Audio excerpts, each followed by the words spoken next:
Olá, bem-vindo a mais um Destaque News. Meu nome é Maria Cristina Gonzalez, eu sou professora da Universidade Católica e da Universidade Federal de Pelotas, além de ser coordenadora do grupo de estudos em composição corporal e nutrição, o COCONUT. E hoje nós vamos conversar um pouco a respeito da massa muscular, a sua importância e como pode ser feita a sua avaliação na prática clínica. Então, quando nós falamos de massa muscular, principalmente a massa muscular esquelética, sempre nos vem a primeira ideia a sua importância na função física. Sem dúvida, os músculos geram força e poder, além de nos possibilitar a movimentação. Mas nós também devemos nos lembrar que a massa muscular acaba sendo um importante órgão metabólico. Ele é o sítio primário de liberação de glicose, mediada pela insulina, é o nosso maior reservatório corporal de glicogênio, além de ter uma importância fundamental como fator determinante, tanto do gasto energético em repouso, como do gasto energético em atividade. E mais recentemente, então, nós devemos também enxergar a massa muscular como um órgão de resiliência. Quando nós falamos de fragilidade, os critérios operacionais são exatamente a diminuição da força, mobilidade, atividade física e resistência, mas também nós sabemos que em diversas situações clínicas atualmente, a baixa massa muscular tem se mostrado como um preditor de desfechos adversos. Aqui nós temos a situação pós-prandial, de jejum, e numa situação clínica onde ocorre ingestão insuficiente de nutrientes. Então, na situação pós-prandial, nós sabemos que o músculo esquelético é o sítio primário de captação de glicose e de aminoácidos, porém, numa situação de jejum, inicialmente, então, nós vamos ter a liberação das reservas de gordura do tecido adiposo, posteriormente, então, nós vamos esgotar as reservas de glicogênio hepática e apenas quando essas reservas estiverem esgotadas, então, o músculo vai liberar os aminoácidos para a gliconeogênese. Numa situação clínica em que nós temos ingestão insuficiente de nutrientes, seja por diminuição da ingestão ou por aumento das necessidades, nós sabemos que o músculo esquelético vai funcionar como uma reserva de aminoácidos. E esses aminoácidos vão ser muito importantes para desempenhar várias funções em órgãos e tecidos, além de também ser responsável pela resposta imune, integridade da pele e também da função neural. Essa massa muscular funcionando como um reservatório de aminoácidos acaba explicando o paradoxo da obesidade. O paradoxo da obesidade foi encontrado quando se demonstrou, em várias situações clínicas, que aqueles indivíduos obesos, ao invés de apresentar um risco aumentado para a mortalidade, apresentavam maior sobrevida. Isso acontece quando a obesidade é definida através do IMC superior a 30. Nós realizamos um estudo, então, em que nós pudemos comprovar, em pacientes com câncer submetidos a tratamento quimioterápico, que realmente, quando se avaliava através do IMC, então os pacientes que tiveram maior sobrevida foram aqueles com IMC de sobrepeso e de obesidade. No entanto, a gente deve considerar a massa muscular como uma reserva de aminoácidos. Então, nós devemos enxergar o indivíduo obeso com massa muscular normal como um indivíduo que tem muitos aminoácidos, uma reserva muito grande. E nós temos também uma segunda situação, da obesidade sarcopênica, em que o mesmo indivíduo pode ter um aumento de gordura corporal, porém com uma diminuição da massa muscular. Então, esse indivíduo, apesar de ser considerado obeso pelo seu IMC, ele tem uma baixa reserva de aminoácidos. E quando nós analisamos essa mesma amostra através da composição corporal, nós verificamos que apenas os obesos com massa muscular normal tiveram uma melhor sobrevida. E, ao oposto, aqueles indivíduos obesos com obesidade sarcopênica, ou seja, muita gordura, mas pouco músculo, foram aqueles que tiveram uma pior sobrevida. O músculo esquelético também deve ser enxergado como um órgão secretório. Através da contração muscular, existe a liberação de miocina, que vai atuar em diversos órgãos, mantendo, então, não só a termogênese, como a formação óssea, fornecendo cardioproteção, liberando, então, a glicose hepática, a produção de glicose hepática e a produção de células imunes no fígado, liberando a insulina pelo pâncreas e até mantendo a função cognitiva. Hoje em dia, tenta-se associar várias doenças clínicas nesses órgãos como um efeito da diminuição da atividade física e, portanto, uma diminuição da atuação da miocina nesses órgãos. Numa situação de equilíbrio, nós temos que a massa muscular, tanto a perda como o crescimento, encontram-se 0 a 0, né? Mas nós sabemos que existem diversos outros fatores que podem vir a estimular o crescimento da massa muscular, como ingestão de certos aminoácidos, como a leucina, os beta-agonistas, a grelina, exercício de sobrecarga, né? Mas também nós temos alguns fatores que podem determinar, então, essa perda muscular. Os mais importantes, então, seriam a presença da inflamação, seja associada ao câncer, né, a caquexia, nos pacientes grandes queimados, pacientes em uso de corticoides, mas também, e talvez a mais comum encontrada por nós dentro dos hospitais, seria, então, a diminuição da ingestão e a inatividade física.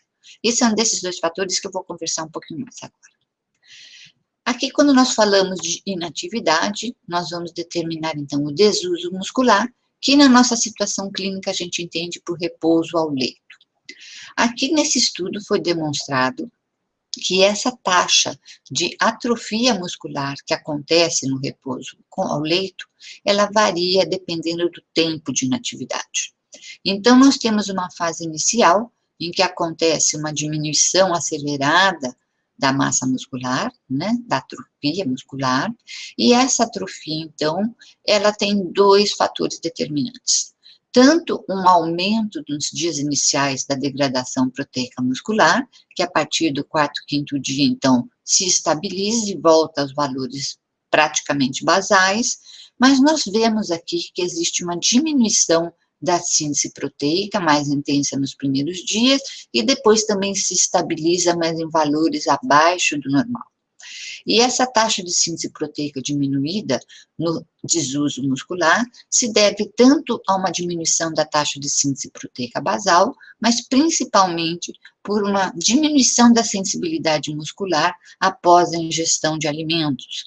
Então, nós dizemos que durante o repouso ao leito ocorre uma resistência anabólica. Essa resistência anabólica, ela é encontrada como uma das causas da sarcopenia dos idosos, mas nós sabemos que ela acontece no repouso ao leito, independente da idade do paciente. Então, nós vamos ver agora quais seriam a consequência dessa inatividade. Nesse período inicial de 0 a 10 dias, nós podemos ter uma perda de massa magra de 3 a 12%. Quando nós passamos, então, para períodos mais prolongados, a partir de mais de 10 dias, então, o que vai acontecer? Vai reduzir essa perda, então, ela vai passar a ser de 0,5% a 0,6% por dia, e isso nos equipara à mesma taxa de perda muscular do envelhecimento. Então, nós podemos dizer que quando o indivíduo tem um repouso no leito prolongado, uma internação prolongada que ultrapassa 10 dias, cada internação prolongada que ele tem vai equiparar a um envelhecimento que ele poderia ter, do ponto de vista muscular, de 1 ano. Então, essa massa muscular acaba não sendo recuperada. Mas esse estudo eu também achei bastante interessante, porque a gente está sempre preocupada com o idoso, né? Então, vamos imaginar numa situação do jovem saudável. O que acontece com ele? Então, esse estudo com jovens saudáveis, recebendo uma dieta eucalórica, com gastos energéticos medidos através de calorimetria indireta, eles permaneceram em repouso no leito por 7 dias, e antes desse período eles fizeram todos os testes funcionais de mensuração de massa magra, pelo DEXA, e também uma biópsia muscular. E o que foi verificado é que ocorreram várias alterações. Então, do ponto de vista de massa muscular, esses indivíduos perderam em torno de 200 gramas de massa magra por dia, principalmente na região de troncos e pernas, e isso equipara a mais ou menos o que você demoraria 12 semanas de treino intenso para ganhar. Tá? Então, uma semana de cama, você leva 12 semanas de treino intenso para recuperar o que você perdeu. Em relação à força, eles perceberam que houve uma perda em torno de 1% por dia na força nas pernas, porém não foi verificada nenhuma alteração na força de preensão palmar. Ou seja, quando nós fazemos avaliação de perda de força pela força de pressão palmar, muitas vezes nós podemos não identificar essa perda que ocorreu nos nossos pacientes. Mas outro fator importante que foi percebido é que não só nas pernas e nas mãos, mas esses pacientes perderam 0,9% por dia do pico de VO2. Então, isso também diminui a sua capacidade aeróbica. E outro fator metabólico importante que foi diagnosticado nesse estudo foi que o repouso ao leito de uma semana em indivíduos jovens promoveu, então, uma diminuição da sensibilidade à insulina, fazendo com que ela reduzisse em 30%. Então, se isso acontece em indivíduos jovens saudáveis recebendo dieta normal, imagine nos nossos pacientes hospitalizados, muitas vezes idosos, que já vêm com resistência anabólica e que já podem apresentar muitas mais outras alterações. Esse gráfico foi republicado pelo Lande com um visual mais moderno, um gráfico já bastante conhecido. Ele relaciona, então, o percentual de perda de massa magra com o risco de mortalidade. E o que nós podemos ver é que quando ocorre uma perda de 10% de massa magra, nós podemos esperar um risco de 10% de mortalidade e as complicações da ordem da alteração de imunidade e um risco de infecção aumentado. Porém, quando essa perda passa para 20%, o nosso risco de mortalidade passa para 30%. E aqui nós já temos retardo de cicatrização, a fraqueza, maiores infecções e um afinamento de pele, promovendo, então, as lesões de pressão. Quando essa massa magra se perde em torno de 30%, o risco de mortalidade, então, já passa a 50%. E existem já a incapacidade do indivíduo se manter sentado, maior risco de pneumonia e uma parada dos processos de cicatrização. E se sabe que quando ocorre uma perda de massa magra em torno de 40%, isso já determina uma chance de 100% de óbito, geralmente por conta de pneumonia. O que a gente percebe é que todas essas complicações associadas à perda da massa muscular, na verdade, são aquelas complicações que a gente geralmente associa com a desnutrição. Então, a gente acaba dizendo que a perda da massa muscular é um dos principais mediadores dessas complicações associadas à desnutrição. Tendo em vista isso, o Glynn, então, resolveu incorporar, junto aos critérios fenotípicos, conhecidos como perda de peso e baixo IMC, a diminuição da massa muscular como um dos critérios para identificação do diagnóstico da desnutrição. Como é que nós vamos fazer, então, a avaliação dessa massa muscular, já que ela é tão importante no nosso ambiente clínico? Nós, hoje, temos vários métodos à disposição, dependendo dos recursos de cada hospital, e eu vou discutir um pouquinho das vantagens e desvantagens de cada um deles. Quando a gente pensa em escolher um método, nós temos que pensar em alguns fatores. Primeiro, o local, se nós estamos dentro de um hospital, se nós estamos num laboratório, se nós estamos num estudo populacional. O custo, né, sem dúvida nenhuma, hoje em dia, principalmente na nossa realidade, é um fator extremamente importante. Se o nosso objetivo é uma pesquisa, ou se nós queremos para a nossa prática clínica, e se esse método possui valores de referência para que a gente possa identificar, então, a baixa massa muscular. Eu vou começar falando dos métodos utilizados na pesquisa. Um deles é a tomografia computadorizada. A tomografia avalia a massa muscular através do corte de L3, usando, então, um software que vai identificar, através das diferenças de densidade dos tecidos, a massa muscular, que é isso que está pintadinho em vermelho, a gordura e seus compartimentos. Então, nós temos o tecido gorduroso subcutâneo, em azul, em amarelinho, a gordura visceral, aqui fica até melhor de mostrar, e nós vemos também um outro componente de gordura, que é a gordura intramuscular. Então, vocês podem ver que a tomografia possibilitou grandes conhecimentos na área de composição corporal, derrubando, então, o mito que o IMC consegue identificar a muscularidade dos indivíduos. Vocês vejam aqui que nós temos 3 indivíduos com IMC totalmente diferentes, mas, no entanto, a massa muscular deles apresenta-se praticamente na mesma quantidade. A tomografia, então, também através dessa densidade, ela nos possibilita uma avaliação da qualidade da massa muscular.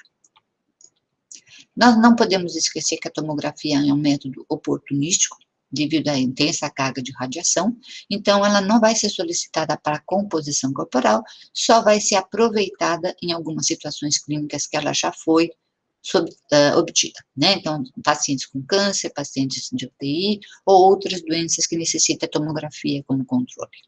E nós temos o problema de que nós não temos pontos de corte para identificar baixa muscular, existem poucos estudos em indivíduos saudáveis, e a maioria dos pontos de corte veio de estudos com pacientes com câncer, onde o objetivo, então, era identificar o paciente de maior risco de mortalidade e eram específicos para a população estudada. Um outro método que vem surgindo para fazer a gente duvidar um pouco da utilidade do DEXA é exatamente a diluição da creatina marcada. Através da diluição da creatina marcada, nós podemos ver, então, aqui que ela tem uma correlação muito boa com um dos métodos padrão ouro de avaliação de massa muscular, que é a ressonância magnética, e vocês vejam que quando comparada a creatina com o DEXA, nós temos que o DEXA acaba superestimando a massa muscular. E é geralmente isso que a gente vê mesmo. E aqui nós mostramos também, através desse estudo que foi publicado esse ano, numa coorte de idosos, aquela relação que a gente não conseguia ver com o DEXA, da perda da massa muscular com a perda da função. Então, esses idosos foram acompanhados em torno de 1,6 anos, e vocês vejam que o DEXA mal conseguiu identificar a perda da massa magra, pouquíssima alteração. No entanto, esse indivíduo teve um pouco de alteração de peso, mas a creatina marcada conseguiu identificar, então, uma alteração na quantidade de massa muscular que correspondeu bastante com a variação que aconteceu tanto da força do aperto de mão como na velocidade de caminhada.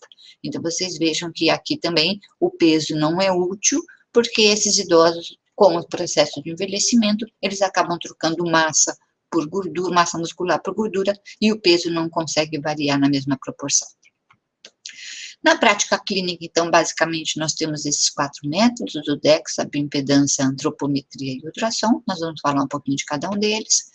Então, o DEXA, ele é um método bastante disponível em muitos hospitais, né, principalmente por causa da avaliação da massa óssea. Ele dá uma estimativa do músculo apendicular, uma vez que ele mede a massa magra, e essa massa magra apendicular, ela é composta de 85% do músculo esquelético. Ele acaba sendo seguro para medidas repetidas, então para o acompanhamento, pois ele utiliza baixa radiação e tem uma alta precisão e acurácia. No entanto, ele acaba sendo restrito a grandes centros, ele requer mobilização do paciente e as suas medidas são influenciadas pela hidratação dos tecidos. Ele ainda não foi validado para avaliação da massa magra em situações clínicas, conforme nós mostramos num estudo publicado agora no JPEN, e também ele não serve para predizer desfechos funcionais, uma vez que nós vimos que não existe uma relação entre a perda de massa muscular avaliada pelo DEXA e as alterações tanto da força do aperto de mão como da velocidade de marcha. A bioimpedância elétrica, então, é um método bastante utilizado, né, amplamente disponível, ele acaba sendo portátil, a maioria dos modelos, é um baixo custo quando comparado com os outros métodos, não utiliza radiação, e ele é bastante útil quando a gente pretende fazer avaliações sequenciais, ele é melhor para fazer o filme do que fazer a foto, né, ele não dispõe de tanta utilidade para você fazer o diagnóstico, mas para o acompanhamento ele é útil. E nós temos também um parâmetro que vem da bioimpedância, que é o ângulo de fase, que tem se mostrado bastante interessante no sentido de que ele avalia não só, é um marcador da quantidade da massa muscular, mas também da sua qualidade. Os inconvenientes da bioimpedância é que a bioimpedância faz todas as suas estimativas de composição corporal utilizando equações, e essas equações precisam ser específicas não só por aparelho, mas também de acordo com a etnia e até com faixa etárias. Ele não acaba sendo recomendado para IMC extremos, então pacientes abaixo de 18,5 e acima de 34, os seus resultados não são confiáveis. As medidas são amplamente influenciadas pela hidratação, então qualquer distúrbio hídrico pode alterar seus resultados, e os resultados que nós temos dos estudos de validação mostram pequenas variações quando nós vemos a comparação com a média.